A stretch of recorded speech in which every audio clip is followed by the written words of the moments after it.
E agora a gente vai falar com o ortopedista, o médico Renato Ueta. Ele é diretor da Sociedade Brasileira de Ortopedia e Traumatologia. E a gente vai falar sobre afastamentos do trabalho e hérnia de disco. E a dor lombar lideram as causas de afastamento no trabalho. São dados aí que foram divulgados pelo Ministério da Previdência Social. Doutor Renato, muito obrigada por nos atender e gostaria que o senhor falasse sobre isso. O que causa tanto a hérnia de disco quanto a dor lombar. Boa tarde.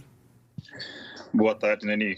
Bom, em primeiro lugar, agradeço pelo convite. Em nome da Sociedade Brasileira de Ortopedia, a gente vem falar sobre esse tema, que é um tema bastante prevalente, né? A gente fala de... São duas coisas bastante distintas, a hérnia de disco e a lombalgia. Até porque os sintomas são bem diferentes, a gente tem que entender um pouco isso aí. A hérnia de disco está muito associada à dor ciática, que a gente conhece, que é a dor que irradia para a perna. E a dor lombar está muito associada àquela dor lombar mesmo, naquela região da coluna mais baixa, que está muito associada à parte postural.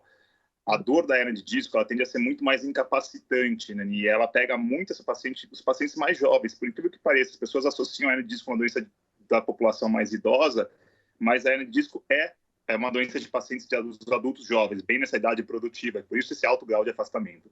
E a dor lombar está muito associada à parte postural, ao sedentarismo, essa parte mais mecânica que a gente tem na nossa coluna. E está associada mais aos pacientes um pouquinho mais velhos, que também tem associação com artrose, com desgaste da coluna, né? E a gente fala que é uma das causas mais frequentes de consulta, né? Hoje ela figura entre a segunda causa mais frequente de consultas nos consultórios médicos.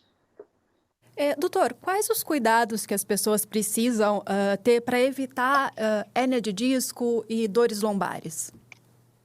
Então, a hérnia de disco, ela é uma doença que a gente considera como uma doença degenerativa. Ela não tem uma associação, por incrível que pareça, existe muito mito em relação à hérnia de disco. As pessoas associam a hérnia de disco a um exercício mal feito, a uma postura errada. Não, a hérnia de disco, ela tem um componente muito mais genético do que qualquer outra coisa. E ele é muito comum até em atletas, em pessoas que são super bem condicionadas. Agora, tanto a hérnia de disco como a lombalgia, a melhor forma de a gente proteger isso aí, de a gente evitar esse tipo de lesão, é ter um hábito de vida saudável, com atividade física regular, ter muita atenção com postura e principalmente também isso tem uma associação com o estresse, o cansaço físico, a ansiedade, isso também tem associação principalmente com os quadros de lombalgia.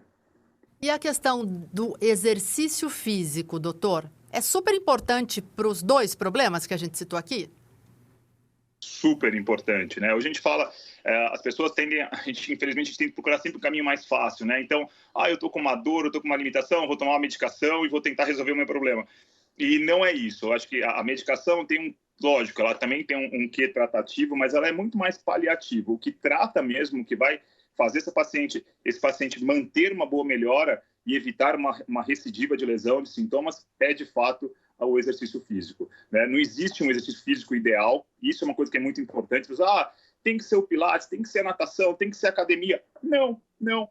Cada um tem que entender um pouco do seu corpo, entender que existem atividades físicas que pode ser bom para mim fazer um pilates, mas para minha esposa não ser bom, né? E isso tem muito de corpo para corpo, de biomecânica para biomecânica de cada um, né? E cabe a nós entendermos que a gente tem que achar, isso faz parte do tratamento, entender qual que é a atividade física ideal para cada um.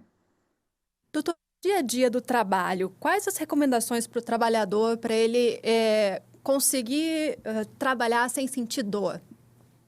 Então, vamos lá. Quando a gente está falando de um paciente que trabalha mais no escritório, sentado muito tempo, que a gente fala muita atenção com a postura, com a ergonomia do trabalho. Então, sentar, a gente fala, a nossa postura não está tão associada ao nosso tórax, ao nosso ombro, né? De falar, olha, tem que estufar o peito, jogar o ombro para trás. Não, ela está associada muito ao nosso abdômen, de a gente contrair, de a gente sempre estar com o abdômen contraído quando a gente está sentado.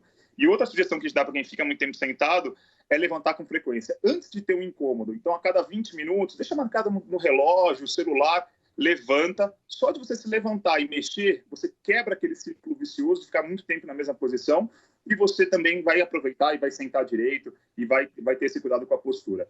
Agora, aqueles trabalhadores que usam mais o corpo, que fazem um pouco de atividade durante o seu ato laborativo, aí não tem jeito. Aí é ter muito cuidado com a postura, lembrar muito de fazer o gesto de pegar um peso no chão, carregar algum tipo de objeto com muito cuidado, sempre dobrando mais o joelho e os quadris, não tão a coluna, e sempre for fazer, que a gente fala, usando muito o core, que é esse cinturão muscular que a gente tem no abdômen, então sempre contraindo ele. Doutor, sobre a hérnia de disco especificamente, quais são os sintomas que um paciente começa a ter e que a gente tem que falar assim, ligar o alerta, eu estou com uma hérnia de disco? Essa pergunta é excelente, porque é o que a gente fala, muitas pessoas que têm só dor lombar associam a dor lombar à hérnia de disco. E não, a hérnia de disco, o sintoma mais prevalente, o mais importante é a dor ciática, é a dor que irradia para a perna, tá? Então, aquela paciente que tem a dor lombar, mas que vem para o glúteo, vem para a região posterior da coxa, panturrilha e pé, com sensação, às vezes, de formigamento, de choque e, às vezes, até perda de força na perna. Esse sintoma, né, é muito importante. Você começou a ter isso aí, muita gente associa isso é varizes, é vascular. Não, porque pareça, a incidência é maior, a probabilidade maior é que seja um problema de coluna por uma compressão do ciático, do nervo ciático, que é o principal sintoma da hérnia de disco. Doutor, eu vejo no fundo da imagem algumas camisetas do São Paulo Futebol Clube. Tem uma muito bonita que me parece, inclusive, a do Zete, do ex-goleiro, campeoníssimo pelo São Paulo. Faço uma sugestão de que talvez o senhor seja São Paulino. Mas eu não vou perguntar dos atletas profissionais, vou perguntar dos atletas eventuais. É possível conviver com a dor e praticar atividade física? É recomendável que as atividades sejam suspensas? Que recomendação que o senhor dá para quem joga futebol no final de semana, para quem faz alguma atividade física que não seja o futebol, até nos finais de semana, como atleta amador? Caio, então vamos lá. Essa pergunta ela é muito legal. É assim, ó. É sempre bom evitar a atividade física na vigência de dor. Quando a gente está com dor, eu vou fazer uma atividade porque assim eu vou melhorar. Não, tá? Por outro lado, o que mais tem que ser evitado é o sedentarismo, tá? Talvez essa pergunta seja muito interessante. Em que sentido? É muito comum aquelas pessoas que trabalham a semana inteira, aí chega uma vez na semana e vai jogar aquela partida de futebol de fim de semana.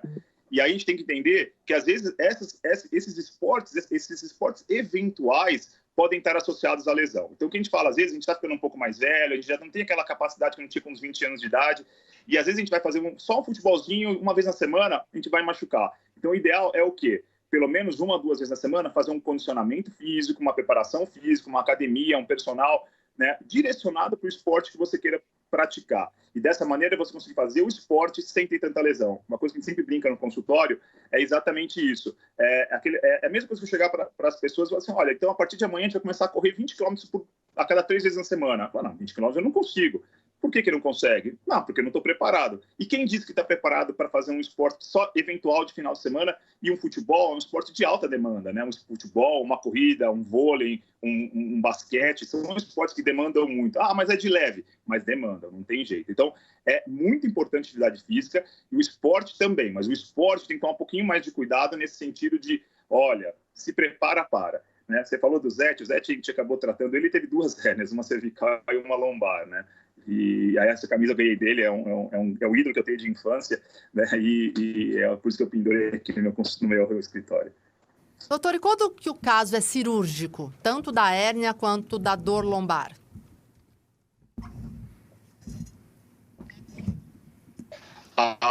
Então, vamos separar. Então, a hérnia de disco, ela tem uma hérnia, eu tenho que operar. Não. A hérnia de disco, não necessariamente, toda a hérnia de disco ela é cirúrgica. Ela vai ser cirúrgica quando você falha o tratamento conservador. Quando você tenta medicação, tenta fisioterapia, tenta acupuntura, tudo e não melhora. Aí sim você vai para tratamento. Ou em casos mais graves, onde que eu falei, quando você tem uma compressão tão importante do nervo ciático, que ele entra em déficit franco, onde ele perde força, perde sensibilidade, e aí você tem que realmente, de fato, ir para um tratamento cirúrgico.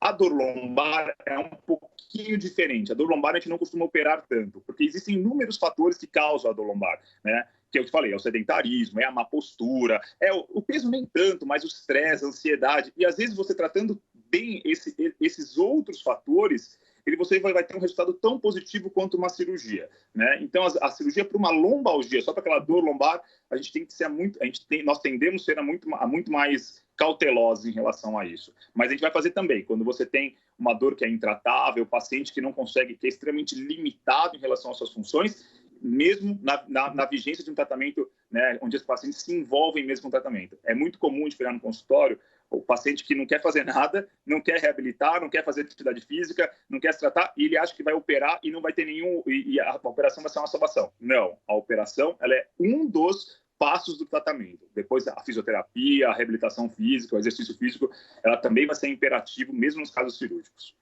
Doutor Renato, te agradeço, muito obrigada, foi muito bom o papo e fica para uma próxima entrevista que a gente vai chamá-lo novamente, com certeza. Obrigada, doutor, ótima tarde.